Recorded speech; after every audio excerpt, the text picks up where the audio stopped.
floor twirled around and kicked out the man's legs, causing the man to almost hit the floor.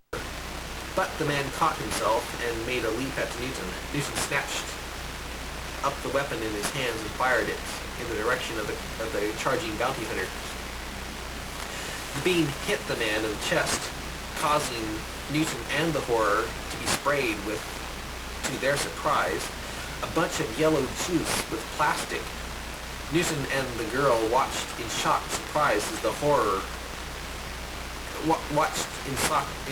Newton and the girl watched in shocked surprise and horror as the man kicked and thrashed about on the floor with a giant hole that had practically separated the top half of the man from the bottom half.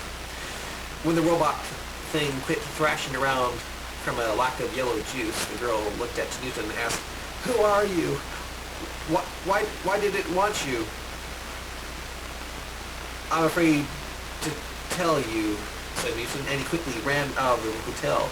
When Newton made it to the street, he heard people frighteningly saying "ooh" and "ah," and looking up in the air. Newton looked up into the sky after noticing a dark shadow was over, and saw a saucer-shaped spaceship moving over the hotel. The spaceship was as big as a baseball diamond. Suddenly, a red ray shot out of it and began searching the hotel. The entire building shook violently as it searched for Newton. Newton quickly made his escape down the street in a taxi that would take him to his motorcycle. At home, he excitedly told his family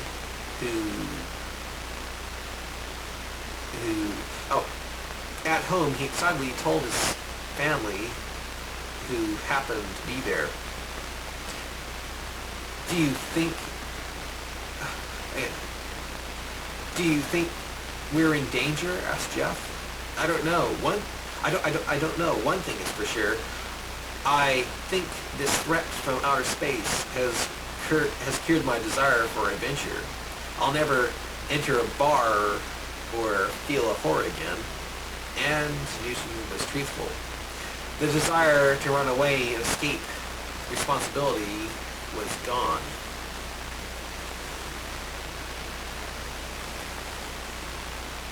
This next story I'm about to read to you is called Newton versus Cabacto.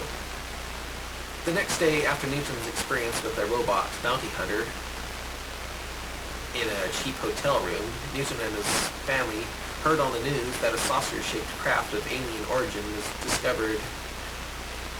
destroyed on the seashore, 100 miles away from where Newton lived. Scientists from around the world were flocking to the crash site to examine the donut craft. A man at a lighthouse was discovered to have seen the spaceship crash. All eyes of Sardana were on him as he talked about how it crashed in the early evening. "How did it happen?" asked the reporter. The lighthouse attendant said, "I was looking at the sunset like I usually do, and I spotted this metallic thing flying 20 feet over the waves down the shoreline. It was traveling about 90 miles per hour.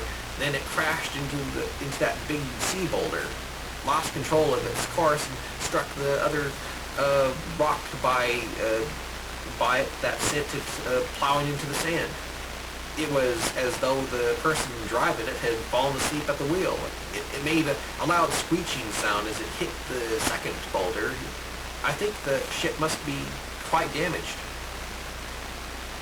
After the man quit talking, his girlfriend butted in and said, "We went down to examine it to see if there were any survivors, but we didn't find any. And the funny thing about it is that there doesn't seem to be any openings to it." As the news focused their bulky black and white cameras at the craft, Newton said, "That's the saucer that was after me yesterday." "Do you think that the person named Cabacto is dead inside it?" asked Shirley. "I hope so.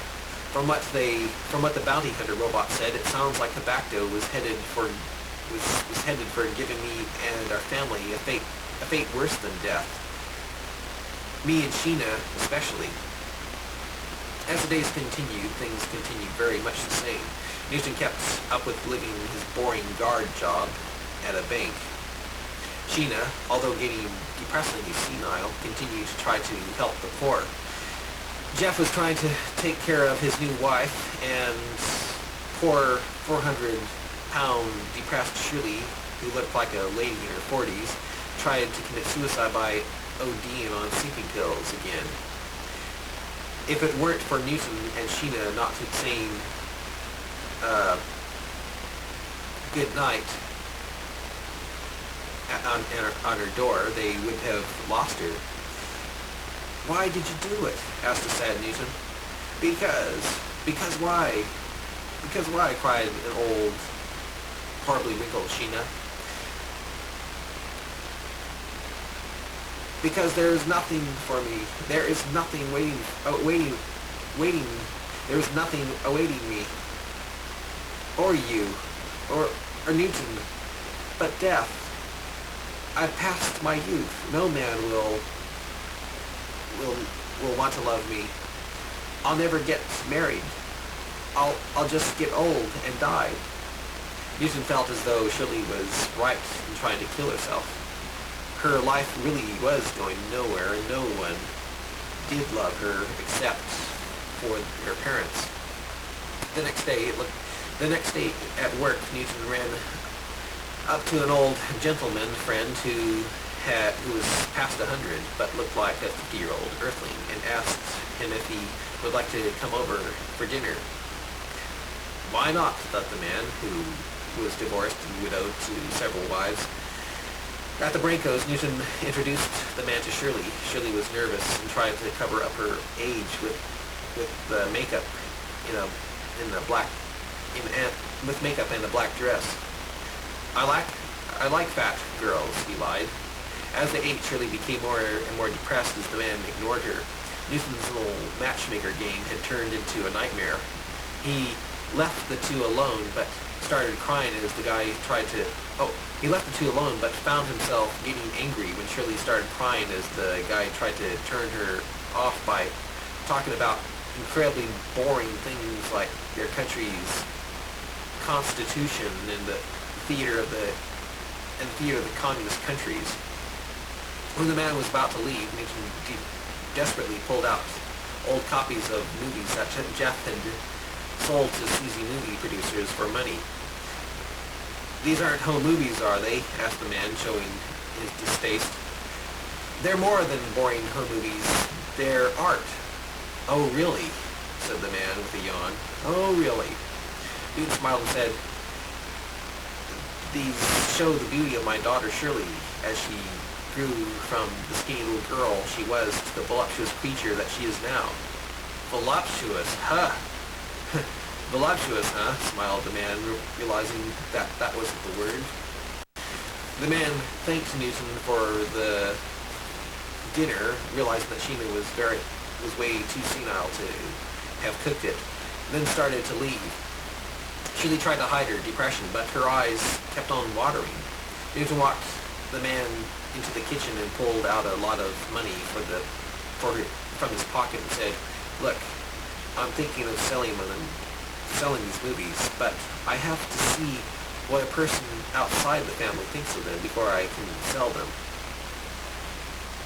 I'd really like your opinion on them, okay?" "Okay," said the man, and he took Newton's money and began to angrily sit through the movies. As the man watched the movies and saw little Shirley grow through animation on the screen, he felt himself become sexually stimulated. "Gee, you were so young there, so pretty, so beautiful and adorable." "I was?" said Shirley, crying. "You still are," said the man. You turned out very well, even though your body has filled out so much. Even though your body's expanded so much." And the old man, who looked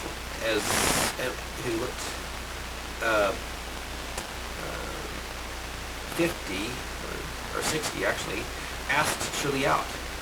As the days went by, the man started getting tired of Shirley, but Newton gave them the movies and projector to him for free, and when he excitedly played the movies over and over again, he became so sexually aroused for Shirley that he uncontrollably said, "Will you marry me, Shirley?" And the now happy Shirley began to jump for joy, thanks to the home movies made by Newton. Thank God, shouted Newton. Now my big little girl has some companionship, he said to her. He said to her when he saw the engagement ring on her left ear. Oh, when he saw the engagement earring on her left ear, the Sardonian marriage custom. Newton was happy because he realized that his days were numbered. Newton was happy because he realized that his days were numbered. Newton was becoming suspicious of a man who was following him a lot lately. Wherever he went, he noticed a dark-haired man, about the age of 30, staring at him on the sides of roads. "Do you think it's tobacco?" asked the 50-year-old looking gentleman who was over a lot to be with Shirley. "Now, I don't know. I really don't know," said Newton.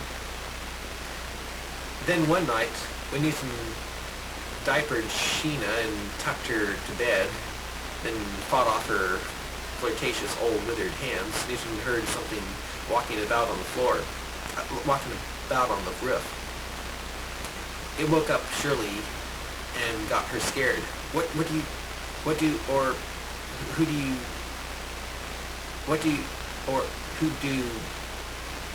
could it be tobacco? Asked Shirley. Newton took out a gun from under his bed and said, After all that I've been through since I was Matt Mason on the moon, I wouldn't be surprised if it were the real Santa Claus of Earth." Newton quickly ran out to the backyard and pointed his gun at whatever it was that was making a noise on his roof. There was nothing there. Newton then quickly ran into the front yard, but no one was on his roof. Newton suddenly heard a thudding sound. He quickly jumped onto the ground and rolled up onto his feet, pointing his gun in the area of the noise. Newton's blood suddenly ran cold when he saw a black, shiny, demonic-looking creature with horns leap over the fence into the neighbor's yard after it showed it a row of razor-sharp teeth and black, sunken skeletal eyes. Newton groaned with terror. Could it have been the night? It could have been the night, asked Shirley to Newton the next morning. Maybe I was dreaming. Maybe the man that has been stalling me, tobacco, maybe he was dressed up like a demon? Dressed up as a demon? A few days later, Newton found himself arguing with Shirley. Sheena was at the police station for walking naked downtown. So grossed out with the people she revealed herself to, that three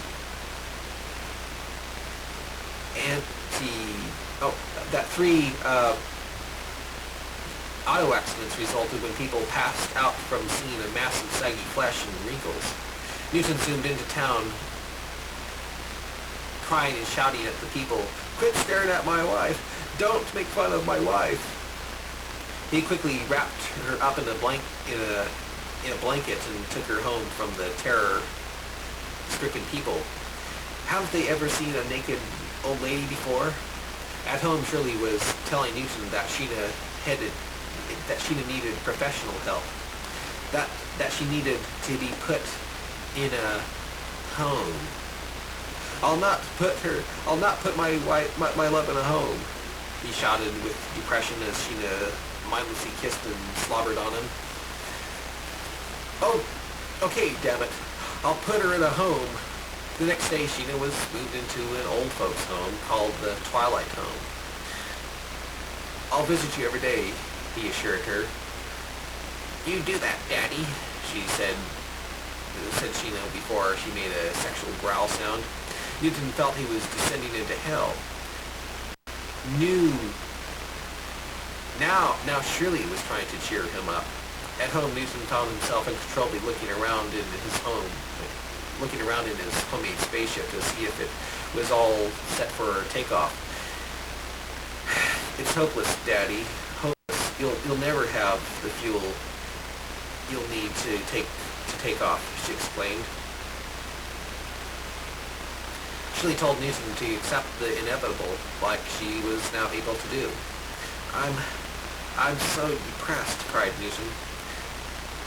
Later that night, Newton was going to drink himself into a stupor when suddenly he heard a crashing sound coming from the basement of his house, making him investigate. Suddenly the lights in his house went off, scaring Shirley. Newton stumbled about in the dark as he searched for his gun. Suddenly there was a crashing sound as the basement door was bashed open by a great force. Newton and Shirley saw a black object laying on the floor in the darkness. Shirley quickly covered her eyes with her hands and fell to the floor with fear. Newton pointed the gun at it and said, "Okay, Cabacto, you want me? You're going to have to take me." The lump of black stirred a little, and suddenly it bounded off the floor at Newton. Newton fired his gun as the thing was in midair. Shirley screamed when it covered Newton and knocked Newton to the wall, pinning him up against it. She screamed again when she noticed that the thing had horns and it was the thing Newton described earlier. Newton fired his gun at it again as the thing snapped like a vampire at his neck. The fourth shot seemed to stop it. The fifth shot had it backing away from Newton, and the seventh shot had it flying back into the basement. When Newton went after it, he stopped when he saw a bright light in the basement cellar. After he repaired the light, he noticed that the thing must have been a demon because it couldn't have possibly entered the locked basement door.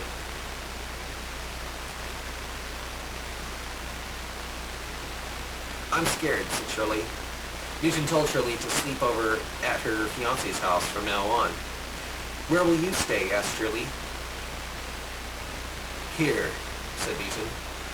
"I'll do a lot of praying, and I'll have ammunition and a loaded gun always till I find out why the supernatural is after me." The next night, Newton was awakened to noises again, causing him to run out of his house and into the street. He spent the night at his future son-in-law's.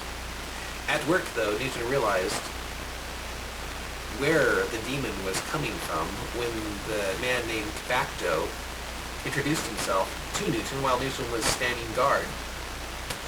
"I've had my thrill of scaring the killer of the universe," the man said. "It's now time that I took you back to my planet so they can have their fun with you," said the dark-haired man. "Why?" asked Newton. "For revenge, of course. Now, grab onto my arm so we will transport back with me. I suggest you do what I say. Now that your essence is trapped in this aging mortal body, you don't have any way to resist me." Realizing the horror that awaited him if he did go back with Cabacto, Newton pulled out his gun that he used to guard the bank with and pointed it at the midsection of the bounty hunter. Go ahead, smiled the man. "Shoot." People in the bank stopped what they were doing and looked at Newton and the man. Suddenly, police ran into the room and pointed their guns at Cabacto. Cabacto suddenly looked uncomfortable. Newton said to the officers, "This man is threatening my life." One of the two officers came forward and began checking Cabacto out. Suddenly, when the policeman found a gun-like weapon on him, Cabacto suddenly hit the policeman in the face with his fist, knocking him dazed, then kicked him under the chin, knocking the officer 20 feet through the air and sliding down the floor dead. The second officer started firing at Cabacto, shooting him constantly until his gun was out. Until his gun didn't have any more bullets. The last bullet had Cabacto bloody and dying on the floor next to the wall. Newtin and the officer walked up to the downed man as the frightened people in the bank tried to recover from the scene. "Amazing," said the cop. He's still alive." Suddenly, a mechanical humming sound was heard coming from Cabacto. Then a terrifying thing occurred. Cabacto quickly changed into the hideous, shiny black demonic creature that scared him in the night. So horrifying was the form Cabacto mutated into that the cop fell unconscious. The people screamed as the demonic thing plunged into the officer's midsection and began to appear through his back. After stepping through the now dead policeman, Cabacto turned back into the way he looked before the change, then said, "That was fun. But I must get down to business. Now grab onto my arm, Newtin." Newtin quickly shot Cabacto right between the eyes and ran with great fear and determination to get as far and as fast away from the man or monster named Cabacto as he could. Newtin ran yelling down the streets. He quickly got a hold of himself and tried to find a place he could run off to. It was now about 4 p.m. and it wouldn't be long until it was dark. Newtin jumped on his motorcycle and began driving down alleys and through heavy traffic in the hopes that he would lose this monster. When night came, not only was Cabacto after him, but the police as well. The police wanted to know why the killer was after Newtin. Newtin quickly ripped off his guard costume and quickly left his home with the blonde wig on it in the hopes of concealing his identity. Suddenly, Newtin zoomed quickly down the road of his neighborhood and saw Cabacto on the side of the road looking at him. Cabacto quickly realized it was Newtin and turned quickly at him. When Newtin turned about to see if Cabacto was still watching him, Newtin became frightened again when he noticed that the being was nowhere in sight. "Oh no," shouted Newtin. "He can disappear and reappear anywhere he wants." Newtin tried to lose the bounty hunter by ditching into the city. As Newtin would approach the city, Cabacto would frighten Newtin by materializing out into the middle of the road and pointing a stun weapon at him. He would laugh at Newtin as Newtin would zoom by. In the city, Newtin would look about desperately for a place to hide off to. He quickly hid his motorcycle in an alley and ran off into a dance hall to hide himself among the hundreds of dancers. In the dance hall, the desperate Newtin listened to the depressing rock music as the sirens went off outside. "How I wish I were a mutant now," he said, depressedly as he watched the pretty young Sardonians dance to the music. "Where am I going to? Where am I going to go?" Newtin began to realize that his days were numbered. To make matters even more horrible, a man's face suddenly appeared on the television in the corner of the bar. Newtin gasped in terror to see that it was Cabacto. It was Cabacto's face. Newtin ran out of the dance hall and into the bar, closing the door behind him. He ran up to the TV and heard Cabacto say, "The deaths of the 2 police officers weren't caused by a robber wanting money, but by the monster who attacked Sardana several decades ago. That monster is the Newtin. Newtin no longer looks the way he